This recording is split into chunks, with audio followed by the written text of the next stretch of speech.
Halo teman-teman semuanya, kembali lagi bersama saya Herianto di YouTube channel Herdukasi. Pada video kali ini saya akan berbagi tips yang sangat menarik untuk kalian semuanya. Bahwa di sini kita akan membahas tentang bagaimana cara agar skripsi atau tesis tidak plagiat. Simak terus ya videonya.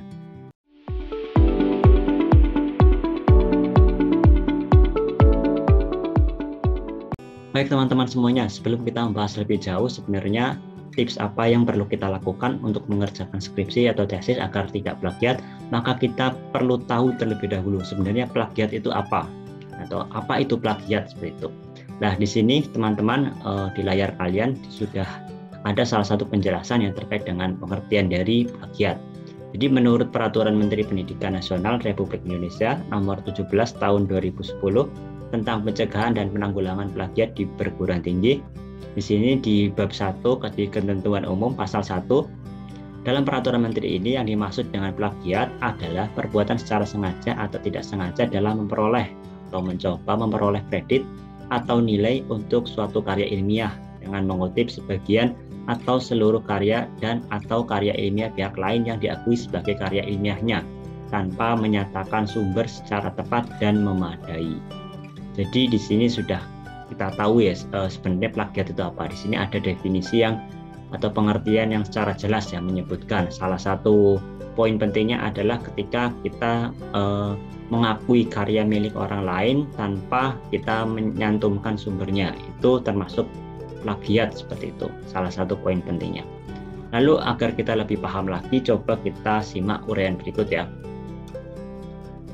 Setelah tadi kita tahu sebenarnya plagiat itu apa, nah di sini ada beberapa tips yang nanti akan kita bahas, yaitu cara menghindari plagiarisme.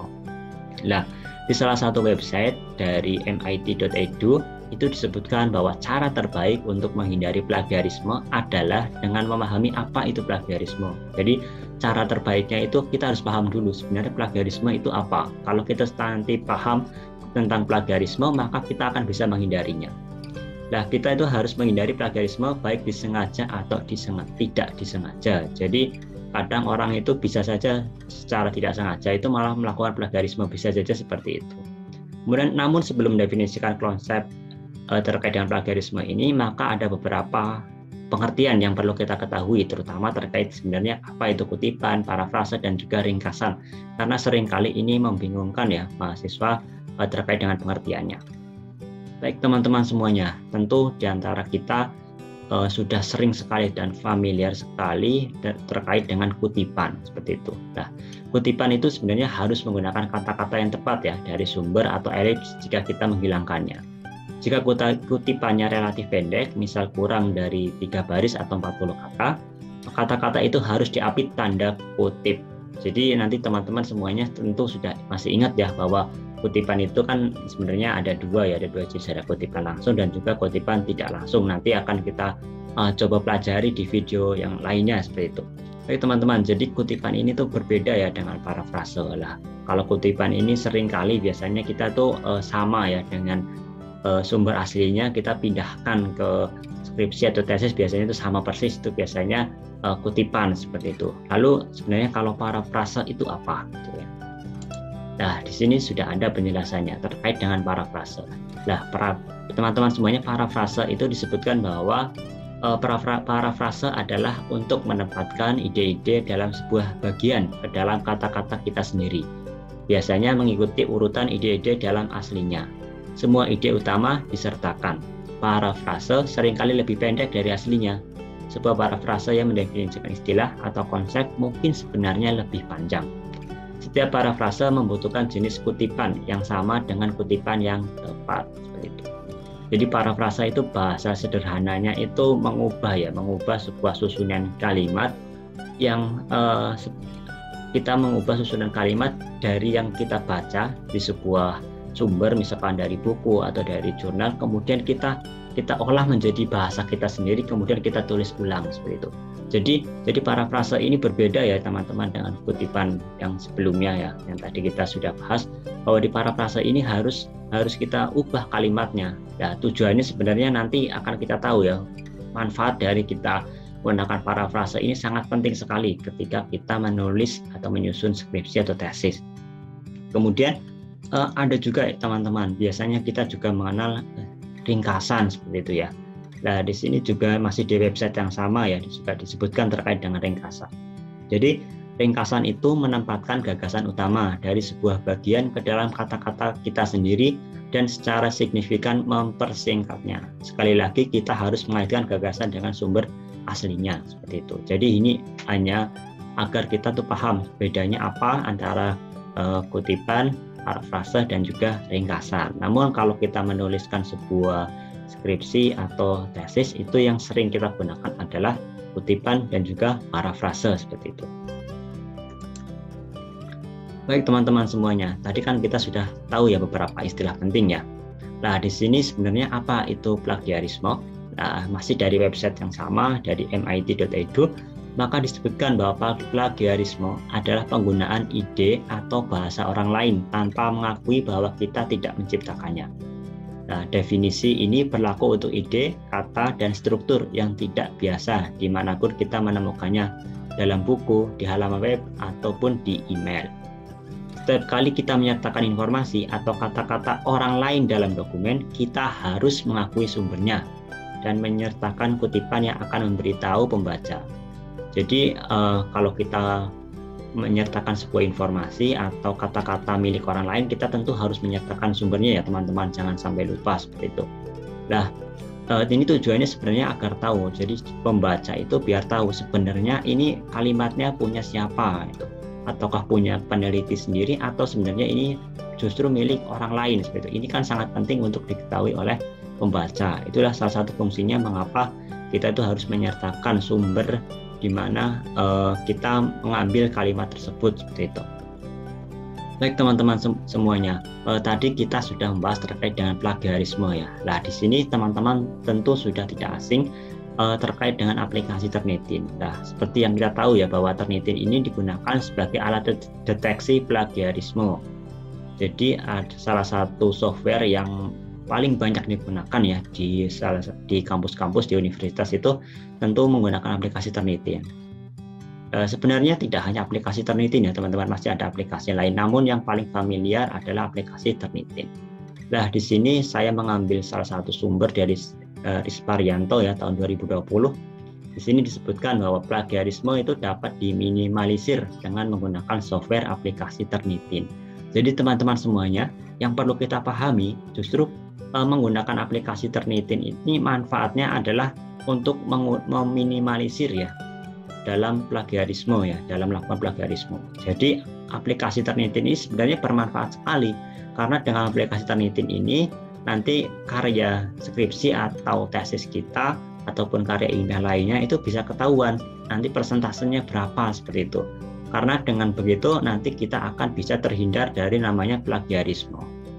Nah, di sini juga disebutkan ya bahwa Turnitin ini berfungsi untuk mengecek tingkat kesamaan kalimat, kata, paragraf, struktur kata suatu karya tulis dengan karya tulis yang dibuat seseorang atau mahasiswa dengan milik orang lain yang dipublikasikan sebelumnya. Berdasarkan kesamaan tersebut akan ditampilkan jumlah persentasenya atau similarity. Ini dari Risparianto tahun 2020 ya, salah satu jurnal perpustakaan. Nanti teman-teman bisa mengakses ya sumber ini untuk memahami lebih jauh. Jadi teman-teman semuanya yang perlu kita pahami bahwa sebenarnya di sini kan aplikasi Turnitin itu tujuannya adalah untuk membantu kita ya agar kita itu terhindar dari melakukan plagiarisme. Nah, di sini Turnitin ini cara kerjanya ya di sini kan sudah dijelaskan bahwa cara kerjanya itu salah satunya adalah mengecek tingkat kesamaan, baik itu kesamaan kalimat, kata ataupun paragraf dan juga struktur kata suatu karya tulis. Jadi inilah kenapa kita harus menghindari yang namanya copy paste karya milik orang lain. Jadi kalau kita cuma copy paste kemudian ditempel di skripsi atau tesis, jelas pasti terkena Turnitin seperti itu. Ini sangat penting ya teman-teman, mohon jangan sampai di skip. Ini adalah tips paling penting yang akan saya sampaikan di video kali ini. Jadi ini tips yang akan saya berikan ini adalah berdasarkan pengalaman pribadi saya ya. Dan dari pengalaman pribadi saya ketika saya melakukan tips-tips ini, maka saya terhindar dari plagiarisme dan juga saya lolos dari Turnitin seperti itu. Nah, tips ini tentu harus kalian lakukan, dan kalau nanti berhasil bisa komen ya di kolom komentar agar kita tahu seperti itu. Baik teman-teman semuanya, di sini tips yang pertama yang saya sampaikan kepada kalian yang paling penting adalah jangan cuma copy paste dari karya milik orang lain tanpa diparafrase. Jadi jangan sampai kalian itu cuma mengcopy paste tulisan atau kalimat dari jurnal, dari buku, cuma dipindahkan sama persis. Jangan sampai seperti itu. Kalau kalian melakukan seperti itu, tentu nanti akan terkena Turnitin. Nah, kalau kalian terkena Turnitin, kalau sampai batas maksimal persentasenya, tentu nanti kalian harus revisi, harus mengubahnya ya, bagian yang terkena Turnitin itu. Jadi tips paling penting jangan cuma copy paste. Kalau copy paste pasti terkena Turnitin. Lalu apa solusinya sebenarnya? Caranya adalah kita harus melakukan namanya parafrase. Kemudian ini teman-teman semua, ini juga sangat penting sekali ya. Bagaimana kalau copy paste dari karya milik orang lain tapi nyantumin sumber, kena Turnitin nggak? Seperti itu. Ini sering sekali ditanya ya teman-teman. Jadi banyak sekali yang sering komen di Instagram ataupun di lainnya terkait dengan pernyataan ini, terkait dengan pertanyaan ini. Jadi ada sebagian mahasiswa itu yang mikir kalau copy paste kemudian nyantumin sumber, mereka berpikir bahwa itu nggak kena. Padahal bukan seperti itu ya teman-teman. Jadi kalau kita copy paste kemudian nyantumin sumber, itu tetap kena Turnitin ya teman-teman. Karena apa? Karena Turnitin ini mengecek kesamaan atau similarity dari sebuah kalimat terutama, ataupun dari susunan kata yang digunakan seperti itu. Jadi kalau kita seandainya cuma copy paste seperti itu, copy paste kemudian dipindahkan di skripsi atau tesis, kemudian kita nyantumin sumber, tetap kena Turnitin ya teman-teman. Jadi harus diparafrase. Itu kalau kita hanya copy paste sama persis seperti itu. Baik teman-teman, mungkin ada juga yang kadang bertanya, saya sudah melakukan parafrase tapi kok tetap kena Turnitin, itu kenapa gitu kan. Ini sering sekali ditanyakan juga. Jadi ketika kita melakukan sebuah parafrase dan masih sangat mirip ya, susunan kalimatnya itu masih, susunan kata di kalimatnya itu masih sama atau mirip sekali dengan aslinya, tentu saja ini masih akan terkena Turnitin ya teman-teman. Walaupun mungkin persentasenya sudah turun ya dibandingkan dengan kalau sama persis seperti itu. Jadi sebenarnya penyebab utamanya kenapa kalau sudah melakukan parafrase tapi tetap kena Turnitin itu karena cara melakukan parafrasenya itu kurang tepat teman-teman. Jadi kurang bagus lah seperti itu. Nah, jadi ini juga perlu trik khusus ya bagaimana cara melakukan parafrase, dan juga kalian tentu harus berlatih untuk melakukan ini. Kemudian ada pertanyaan juga, berapa persen maksimal hasil Turnitin yang dibolehin di skripsi atau tesis? Nah, ini kalau pertanyaan ini tentu saja sebenarnya ini sesuai dengan kebijakan kampus masing-masing ya teman-teman. Tetapi kalau berdasarkan beberapa informasi yang saya ketahui itu kebanyakan kampus itu 20% atau 25%. Kalau skripsi itu biasanya yang 25, kemudian kalau tesis itu yang 20. Tapi ini tentu saja harus disesuaikan ya dengan kampus masing-masing. Maksudnya persentase ini adalah batas maksimal yang dibolehin oleh masing-masing kampus. Jadi batas maksimalnya dari hasil Turnitin ini adalah 20 atau 25 biasanya. Tapi mungkin ada juga yang berbeda, mungkin ada yang 15 misal, ada juga mungkin yang lebih kecil lagi seperti itu. Artinya semakin kecil hasil Turnitin yang kita peroleh, berarti semakin baik, semakin kecil. Kalau berdasarkan pengalaman saya dari hasil tesis itu kurang dari 10% ya, kurang dari 10% hasil Turnitinnya. Nah, itu bagaimana saya bisa melakukan itu nanti akan kita bahas ya di tips selanjutnya. Nah teman-teman semuanya, ini sangat-sangat penting ya. Jadi ada sebagian mahasiswa yang kadang itu mengakali bagaimana caranya agar tidak terkena Turnitin. Nah ini tapi mereka tuh kadang melakukan suatu pelanggaran ketika mengakali Turnitin ini. Nah saya memperingatkan kepada kalian semua, jangan sampai kalian melanggar aturan demi agar terhindar dari Turnitin. Jangan sampai kalian melanggar aturan karena resikonya sangat besar teman-teman. Kalau kalian ketahuan mengakali Turnitin ini dengan cara yang tidak benar, nanti kalian bisa dapat resiko yang sangat besar. Salah satunya bisa jadi kalian akan dikeluarkan atau skripsi atau tesis kalian tidak akan diterima. Seperti itu. Jadi jangan sampai kalian melakukan pelanggaran ini, teman-teman. Jangan sampai ya. Nanti malah kalian akan terkena masalah yang padahal sekalian sudah di tingkat akhir, sudah mau lulus, tapi karena mengakali Turnitin ini dengan cara tidak benar, bisa jadi kalian akan gagal lulus. Jangan sampai kalian melakukan ini. Ini pesan dari saya. Baik teman-teman semuanya, ini di video paling akhir ini adalah tips pribadi saya, tips yang saya lakukan agar karya saya itu hasil Turnitinnya itu sangat kecil ya. Jadi waktu itu kurang dari 10% seperti itu. Jadi sangat kecil.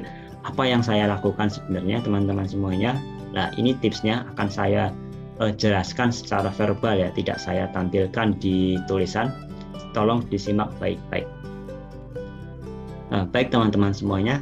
Jadi salah satu tips pertama yang saya lakukan terutama di sini, saya itu memperbanyak sumber atau referensi itu dari jurnal-jurnal internasional teman-teman. Jadi saya memperbanyak di tesis saya dulu itu menggunakan sumber jurnal internasional.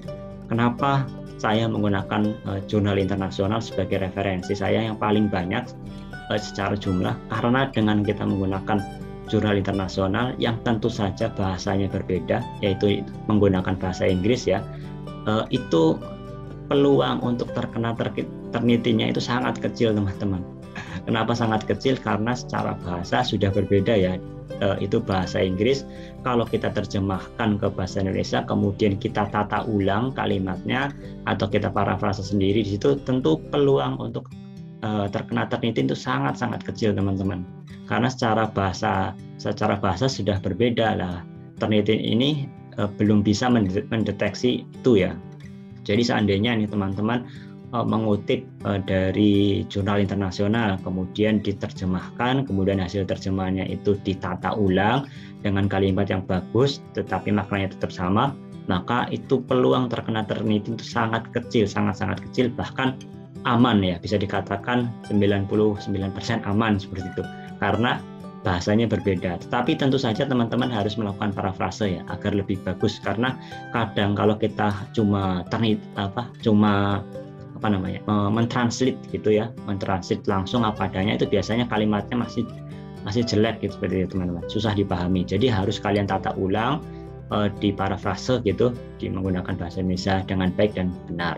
Ini tips utama yang saya lakukan teman-teman. Jadi sekitar 80%-an ya, 80% referensi yang saya gunakan itu adalah jurnal berbahasa Inggris ataupun e-book berbahasa Inggris. Itu sumber utamanya yang saya gunakan. Bagaimana dengan sisanya teman-teman? Misal katakanlah 20%-nya. Nah, dari 20% ini baru saya menggunakan sumber yang dari Indonesia, dari berbahasa Indonesia.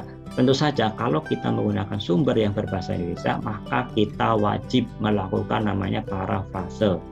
Kalau kita tidak melakukan parafrase di sumber berbahasa Indonesia, jelas terkena Turnitin. Begitu teman-teman. Jadi jelas terkena Turnitin kalau kita sumbernya Indonesia, itu hampir 99% itu terkena Turnitin ya, sama persis soalnya. Nah, kalau kita melakukan parafrase itu memang masih ada peluang terkena Turnitin walaupun lebih kecil ya. Katakanlah begini teman-teman. Kalau kita copy paste sama persis itu maka 100% itu sama ya.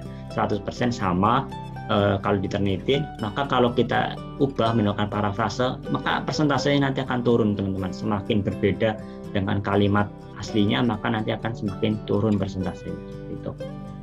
Kemudian tentu saja dua tips utama ini adalah yang saya lakukan ya teman-teman. Jadi sudah terbukti bahwa dengan kita memperbanyak sumber internasional, kemudian melakukan parafrase, ini terbukti efektif teman-teman, dan ini aman ya. Jadi kalian nggak usah khawatir ya dengan cara ini. Ini tips yang saya lakukan dengan menggunakan sumber internasional, memperbanyaknya, kemudian dengan melakukan parafrase, ini terbukti aman dan memang diperbolehkan ya teman-teman. Jadi itu tidak melanggar karena kita tetap mencantumkan sumbernya. begini teman-teman yang perlu diingat. Kenapa sebenarnya kalau kita menggunakan sumber yang katakanlah banyak dari sumber berbahasa Indonesia itu tinggi persentase ternitinya, karena secara sumber dari bahasanya sendiri itu sudah sama teman-teman.